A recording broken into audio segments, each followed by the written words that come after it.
the session from Gopi Shankar. He'll be talking about understanding the dharmic perspective on SOGIESC issues. SOGIESC is the abbreviation which is used globally for the term sexual orientation, gender identity and expressions, and sex characteristics. So he'll be talking about this issue from the dharmic perspective. Now over to Gopi Shankar. He's the co-founder of Srishti Madurai. Gopi. Namaste. So, we are aware of the term LGBTQIA+. I always say that plus should come first. But even the term LGBTQIA is very homogenizing. That's why in international consensus, we came up with kind of term called SOGIESC. Because before the America was founded, when it belongs to the Aztecs or the Mayans or the native pagans and the shamans there, the gender for them was more than 5. And anywhere if you see the African or the native Pacific region or the native West Asian where Zoroastrianism or the pre-Judaist values, it has its own notions on sex, gender and sexual orientation and sex characteristics. That's why through ILGA, International Lesbian, Gay, Bisexual, Transgender and Intersex Association, and various different world federations on LGBTQIA rights, they advocated to have a independent expert to advise the Secretary General. So his position is known as UN Independent SOGI Expert. Now a Costa Rican jurist is heading it, Victor Madrigal. So that position was created to advise the Secretary General. So the term, why it was created? Because the term LGBT was very homogenizing, very kind of, not accommodating any native indigenous gender identities or sex identities or sexual characteristics or sex characteristics or gender expressions. So that's why the term SOGIESC, SOGIESC was created. So sexual orientation, we all know that is our emotional, romantic, physical attraction to a particular person.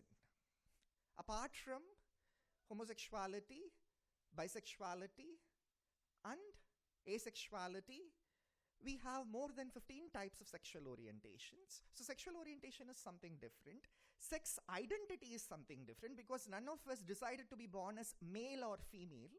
So, and when a child is born, they identify the sex identity of the baby with the reproductive system, right? When the baby don't have a very kind of stereotypical male reproductive organ or a female reproductive organ, then the baby is labeled as intersex. Not all intersex variations are visible during the birth, and intersex is not a sex identity nor a gender identity. Intersex is a sex characteristics. You can self-determine your gender identity, you can self-determine your sexual orientation, you can self-determine your gender expression, but you cannot self-determine your sex characteristics. And these sex characteristics, these babies may have XXX or XYX, 40 plus variations. You can just do a Google to know the difference between the term intersex and intersex people are not hijras or trans, but intersex, the person born with intersex traits may identify themselves as a trans person or a whatever straight person or a genderqueer person, or the intersex person may have any gender identity or any sexual orientation. So why I am discussing all this, what it has to deal with Indic traditions? Anything scientific is Indic. Anything scientific is Hinduness. And anything which is not scientific, you blatantly reject it, that is not Hinduness. Because the term Hindu in the constitution refers to any philosophy, that is darshanas originated from this particular geographical locations which we refer as present and past Bharat, right? So what does it mean? Here, Mary need to, not need to kneel in front of a masculine figure called Christ, or God is not referred with masculine notion. We have diverse identities which are recognized by the Shastras, which not recognized by the Agamic Shastras. So folk, non-folk traditions. So we are going to dwell into the details in the coming sessions. We are seeing Bachura Mata. Anywhere in the world, can you show a goddess was dedicated to diverse gender identities in the world? A space in Tamil Nadu before Buddha was born. Buddha was born before 2,500 years. We still use Ashoka's Sarnath lion in all our coins, right? You may say, I don't know about Rama or Krishna, but Buddha was born, lived up to 89 years. We have at least 8 language sources to kind of confirm it. And his son Rahul and how Buddha was accommodating all this, viewing all this. Of course, Srishti is working on how various darshanas viewed all this. We will be also discussing all that. Even before Buddha's tradition, we have Jaina's tradition, which is around 3,500 years old. After Buddha died, we have Christ coming in, but we don't have that much evidence for that. And then after Christ's death, within 600 years, you find Prophet Muhammad, peace be upon him. So he was born in Mecca. So the point is that still we calculate everything under Anno Domini and before Christ. But Christ was born after Buddha. Why don't we calculate the historicity before Buddha and after Buddha? Because we have more evidence for Buddha than Christ. And we have Vikram Samvat, and we have Saka calendar too, side by side. So we got something. It is not about just we got something. It's also about how super conservative we are, how Victorian we are more than the Victorians who left us. And how a Hindu parent is dealing with their child when it comes to all these notions. We worship Mother Goddess. Female infanticide took place here. We talk about intersex human rights. Intersex infanticide is happening now. We want to, say our culture is progressive, but we don't want to carry our values with us because nothing is documented. We want to document what is what. In Viluppuram, near Chennai, a tradition which is more than 2,500 years old, where Arjuna's son will be getting married to Krishna. For more than 2,000 years, even before the Tamil Nadu government recognized the Arvanis, who are known or integral part of transgender society. Arvani is indigenous gender identity. They are known as Arvanis in Tamil Nadu and Bhagavatis in Kerala, Sakibeki in West Bengal, and Jogappa in Karnataka and Andhra region, and Ellamas also in Andhra, some parts of Andhra region, and Mangalamukis in the Konkan region, and Kinnars and Hijras in a different region. So they, from half belt of Afghanistan to the west of India, the language they speak is Hijra Farsi. Down, the language they speak mixed with Tamil and Sanskrit is known as Kauti Bhasha. So it's not just about India. You can see the Southeast Asia and the modern South Asia, or which is known as Akhand Bharat, having the very kind of notions where you will see mainly the philosophy of this SOGIESC identities, that is sexual orientation, gender identity expression, and sex characteristics, their philosophy, their definitions, and their culture. originating from the mainland Bharat. India was not put together by British, right? Because Chandragupta Maurya, when he was ruling he was born into the SC community or ST community, definitely not from the other caste. So then, if you see the way he was conquering from the half Gandhar to the Burmese region to the down south, except some parts of Tamil Nadu, it was under the control of one person who took care of peacocks. And he was more into Jain philosophy and traditions. So we are going to look into how from then to now various things worked, and within this 1,000 years what changed, why 377 came, especially, missionary position. Missionaries gifted it to us. You need to penetrate men and women face to face, yaar. Any means of anal and oral sex is horrible for them. That's why we call it as missionary position. If you go to our temples here, just go to Geeti ji will speak next. And she is one of the senior most scholar, India's first openly lesbian women, who works on arts and aesthetics. And her contribution, the book she wrote is Sakyani. You must read it. In that, she will be giving details of various issues, even the notion, sex. Do we have an equal term in Sanskrit or in Hindi? Means no. Because kama cannot be equated to sex, right? Because each Sanskrit word have more than 30 meanings. I may speak, but the meaning is yours. So how we are reinterpreting, blatantly just, kind of comparing some Hellenistic matlab pre-Greek or after Greek or Roman traditional values, while interpreting certain Sanskrit notions, need to be questioned and reinterpreted too.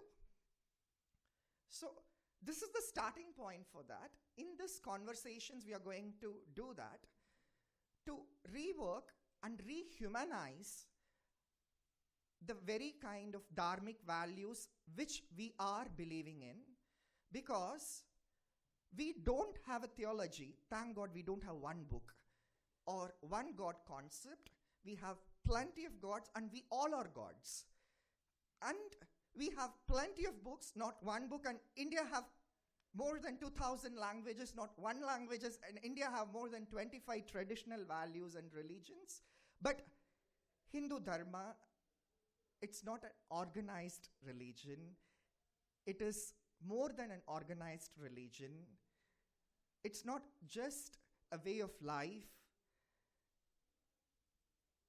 It is when you kind of get into the notion of Hindu, don't go with the political or the very kind of discussion which took place in the past or present, especially in the academic arena. What I am saying is that this is a tradition in which you don't want to be a woman to be a mother. Anyone can be a mother. Anything can be a mother. And being a mother has nothing to do with vagina or boobs or any kind of anatomical structures with women. And the very kind of symbols we used to denote in Smritis, these many gods and goddesses, they have hidden histories behind it which we need to read, which need to be documented. India alone have more than 40 plus gender-specific rituals and gender-specific sacred spaces which need to be documented. Don't you think it need to be documented? So there is a necessary for that. And these are the traditions even before the term LGBT. Because when America didn't allow women to vote, we had women prime minister. It doesn't mean that women got everything in India. But nowadays, whatever is coming from America and Europe, you're blatantly accepting it, but rejecting the very kind of indigenous traditions. Thank God, in Pacific it is not happening, because the indigenous people there are owning the very kind of narrative. And they are highly Christianized too. They are no more pagans. So anything which is kind of trying to homogenize, we will stand against it, and our narrative will conquer it. Not we will conquer it, not with the sword, but with our knowledge and wisdom. Whatever we do, let it be constructive, and we are trying to do something constructive here, because when a Dalit athlete was stripped off and kept naked for more than 7 hours in Doha in 2006 during the Congress regime, she won 11 international medals for India with one pair of borrowed shoes. She won 11 international medals for India. After, in sports, only women need to undergo sex verification test. It's not necessary for male. If you decide to, you girls, if you decide to run for India, be sure they will strip off you and keep you naked for more than 7 hours. That is the horribility. Can you imagine? It's a literal rape this woman called Shanti Soundarajan underwent.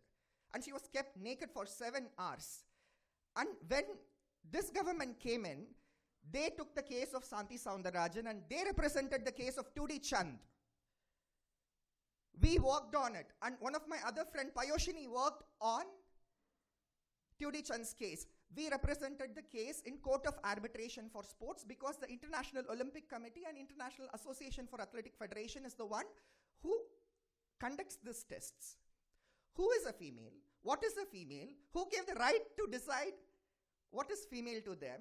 So when we challenged it, when the present government sponsored the case to represent in the Court of Arbitration for Sports, Tudi Chand, Wes, AFI and IAAF. That's the case thing. You can put it on Google, you will get the case details.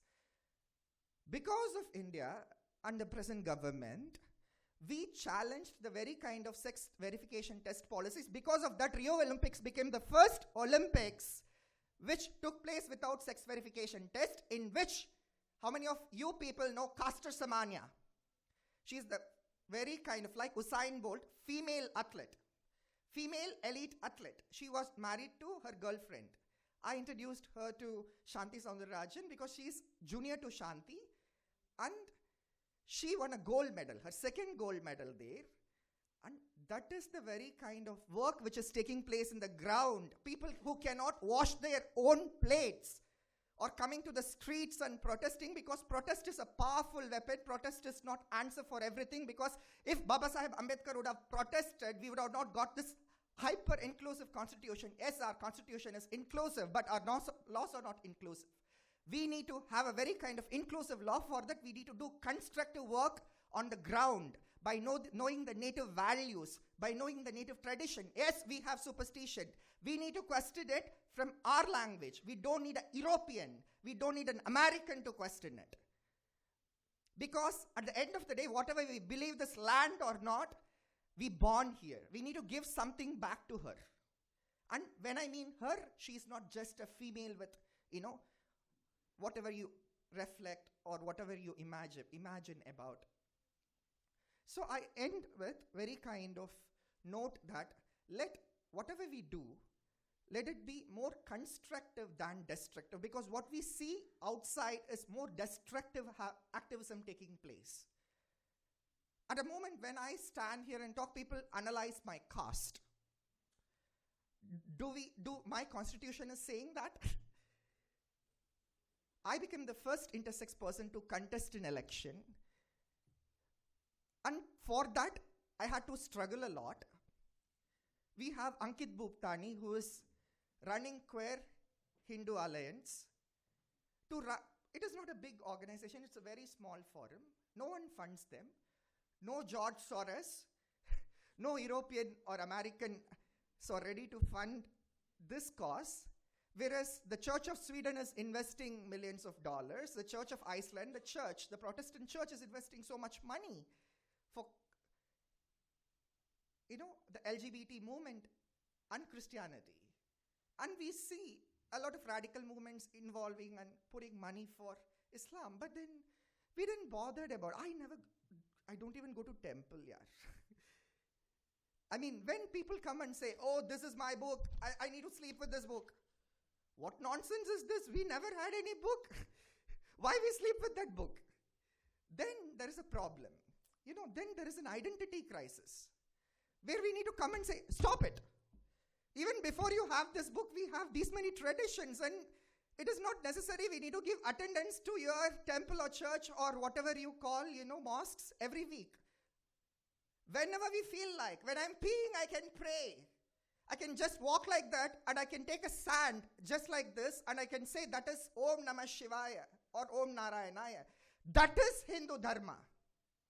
Because we celebrate the menstruation of Kamakya Devi, and we celebrate that menstruation, and their menstruation is celebrated because that is Vamachara. And we have Dakshinachara, where menstruation is celebrated in a different sense, where, we have a specific, gender-specific sacred space like Shabrimala. We are going to get into all these details in the coming sessions. So let me end it here. If you kind of, don't understand certain notions or terminologies, you're free to approach us anytime, and we will also send you a very PDF toolkit of, on intersex human rights in India, which we recently published. All the participants will get it free in their email ID. Thank you. Jai Ma.